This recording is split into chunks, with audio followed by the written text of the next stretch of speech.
Well, on the surface of things, it's a very difficult and sad day for American chess fans, Fabi fans as well. But one of the things I want us to take out of this move, e5, that Fabi plays here, is that even though he might regret it tonight while he's thinking about this game, it does, I think, show a lot of why Fabi is a dangerous player. And also, I think it might say something about the guy's soul, i.e., does the chess we play reflect who we are? And to a certain extent, I think we can argue that it does. And this move, I definitely feel captures a lot of what Fabi is about. So, before I get into it, I just want to give a quick shout out to our new platform, ChessDojo. You can follow us on YouTube. Be great if you subscribe. We're on Discord. We have our own server there, and on Twitch. So you would really help us out if you hit the subscribe button. Okay, back to this game. Now, one thing I want us to see here is that this move e5 is not just a computer move. And the way I proved that to myself was I put this position on Stockfish, and I took a shower, I had lunch, and I just wanted to see what it said. And when I got back, e5 was move 9 in its list of potential moves, and it was truly doing some crazy moves before that.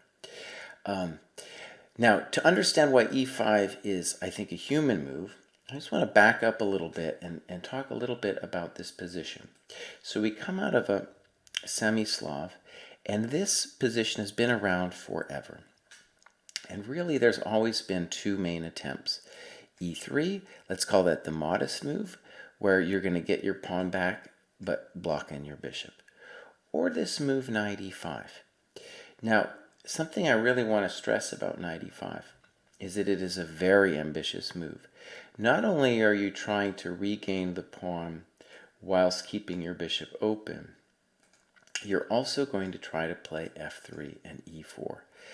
And f3 and e4 in a lot of ways is a far more rude thing for black to face than losing the pawn on c4. Because the pawns on f3 and e4 aim to dominate the bishop on f5 and the knight on f6. And that's really the grim problem that white is setting for black.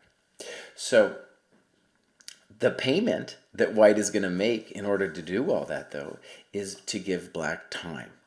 And black must do something violent before that domination takes place. Okay, so that's already setting the stage for, what's to come here. Now, there's been a bunch of different moves. Knight fd7 for the longest time was the most popular move. I think it's still played. But let's look at what happened. e6, f3, bishop b4, knight c4, castles. And this has been seen a bunch of times. And there's a newfangled move here that Ding plays. And this move, when you look at the database, all the strong players play this move.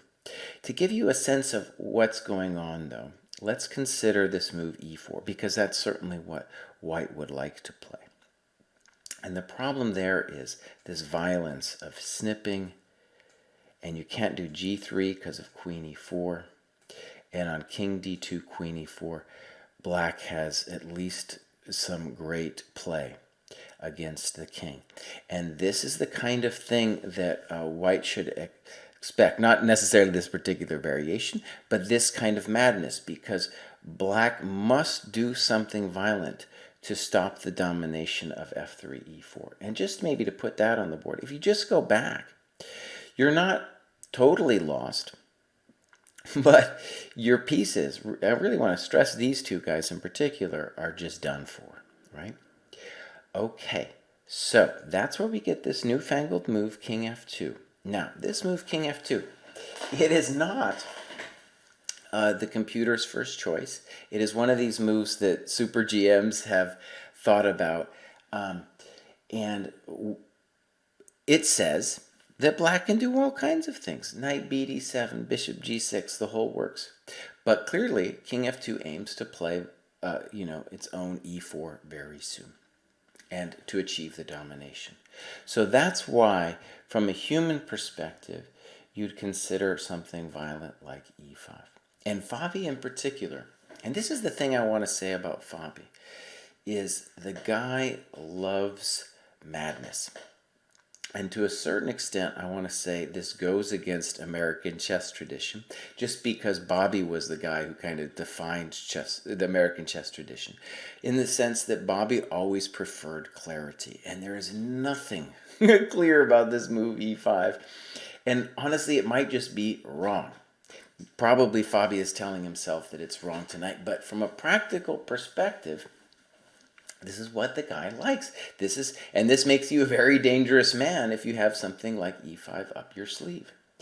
I also want to stress, it might not have been even totally clear to Fabi that this was going to happen. The last time Ding had this variation with knight e5, I think it was 2015. So, you never really know when it's that long ago what the guy really was going to play. So, this is an evil thing that Fabi came up with, and it helps me understand a lot of his other black preparation too, because he is looking for moves like this that might not be entirely sound. And this one, I mean, just stress, not only is it number 9, but the computer now, let's say, obviously put this thing into the computer. The computer says there are 3 moves that give white an advantage. Knight e5, e4, and de, right? All of these moves are, very interesting for white. For example, e4 takes, bishop c5 takes, b5. The madness is obviously happening. d3, king g3. This is one of the things you would look at. The computer says clear advantage for white. Of course this is frightening, though. Of course it is. And maybe after DE, black can claim enough compensation here, because maybe he's going to get the pawn on e5 back. Okay, well, let's look briefly at the game here. Knight e5, bishop c2, clearly in prep. Queen d2, c5. And Fabi was blitzing this stuff out. He lost this game, but, it didn't look like he was going to lose it for a while, because Ding was in serious time pressure right away from the very early going. d5. Now the computer thinks white's just better, okay? But it has crazy moves like bishop e4. And after bishop e4 even, there's white. It says white can play g4. It says he can play queen d1. But that is interesting, because Fabi obviously looked at the thing and he wasn't dissuaded by what the computer said. He knows, though, that there's full madness here. He played bishop b3 very quickly, e4, rook e8 very quickly, queen f4 was the only move, and then he played this very quickly. Okay. Now, I want to stress one more thing. In this position, Fabi is still in his prep and plays this move, knight f8. And here, I almost feel like if he had been a human, if he had been, with his human mind here, he might have been able to pose white more difficulties. Because if I look at this with a human eye, for example, it seems to me like snip, snip, knight b6 looks like it's hard to deal with. The computer wants to do something like this, and then king f1. And it says that white's a little bit better. And maybe, that's not what Fabi wanted, because the computer said it, right? But when you look at this with human eyes, when I do anyway, I see an unopposed dark square bishop and really a lot of weaknesses here. And of course, the king is discombobulated from the rook. So, the computer tells me that white's better here, but I wouldn't know, right? I mean, looks like full compensation to me, at least a very interesting position. So this might be a case where, and I've done this myself, most GMs have, because you get caught up in the computer, what the computer's saying. And you end up doing more complicated things than you would do normally, and I think you get yourself into trouble. Ding played bishop d4. And here the computer liked queen c1 better, but queen f5 was fine. And here's, I want to do one last point here. Basically, this is maybe one of Fabi's last chances here. At this point, after queen f5, by the way, Fabi started thinking. And, you know, it's obscene when I realize anyway, how much preparation he did to get this kind of madness. I assume queen c1 was what he had prepared. And you can't prep everything in these kinds of positions because there are simply too many moves for white. We've already seen several branching off points for white. For example, actually, let me go back. After c5, in addition to d5, the computer thought dc even was better for white, and it thought e3 was better for white. So if you're prepping this thing, you got to worry about those moves as well. All right, so we get this position, and maybe queen f5 was a little inaccurate. And now Fabi is just playing for the dark squares. In contrast to the variation I showed before, he's going to have to give up his dark square bishop himself. Now, snip, and here Fabi thought for a long time and arguably missed his chance here. Now, one question all chess players have is when they're looking at crazy variations as I'm about to show, they have to ask themselves, well, what do I think? Do I think I'm now better? You know, would he remember what the computer said exactly? Probably not, because he's at queen f5. We didn't even look at that move. So imagine you're sitting there, and maybe you're saying to yourself, maybe I'm better, maybe I'm worse. You know, he's probably encouraged that queen f5 was not one of the computer's moves. And he took back after a long thought, but the really interesting variation went something like this. Queen h3, knight f4, and queen h4, knight g6. The only way for white to play on in this position, i.e. not to draw, which if I was Ding, I would just draw immediately because you're down on the clock, would be queen g3, knight h5, and then just give it up. And then you got to ask yourself, how do you feel about that position? Now, the computer says this is better for white. I honestly, if I was playing this thing, I have no idea. Even with the computer telling me that, I have no idea. This is pure madness here. Yes, the bishops are very strong.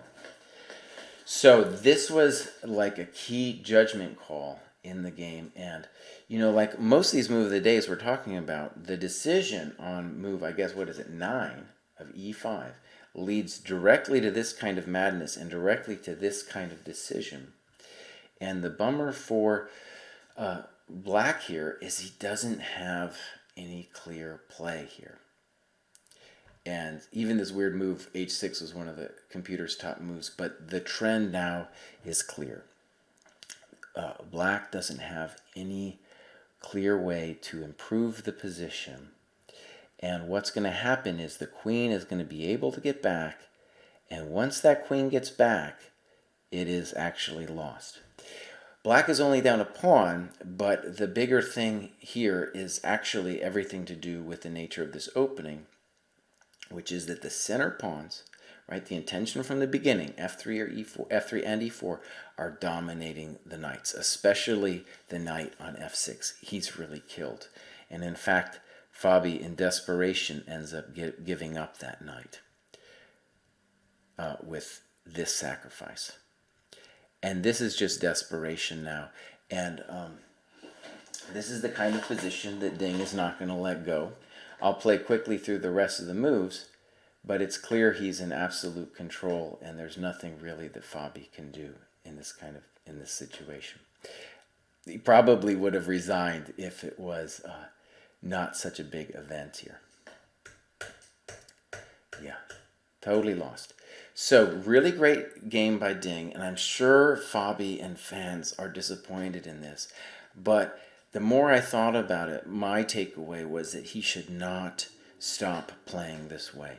Because when you ride the lightning with moves like e5, you will pay the price at some point. That does not mean, however, that riding the lightning was a bad decision. In fact, it might just prove that that's a risk that you are taking. And the risk itself, I don't think, is a bad thing, especially if that's what your soul wants to do. And beneath that calm exterior of Fabi is a very disturbed man, right? At least when he steps on the chessboard. So I hope you've enjoyed this. And we're going to do a rest day tomorrow. And actually, the only final thought I want to have is yesterday, we were talking about Ding's first 2 losses, and I was going to say at that point, I was going to say, well, tomorrow he has Fabi with black, and Fabi is a very angry man with black, as was proven today. But now we got a really wide open tournament. Ding is only -1, Fabi's on an even score. Everything's still to play for, and I have to take my words back because last time I said Ding was basically out of it, and he's still in a little bit of trouble, but that guy can definitely work his way back in. All right, till next time. Bye-bye.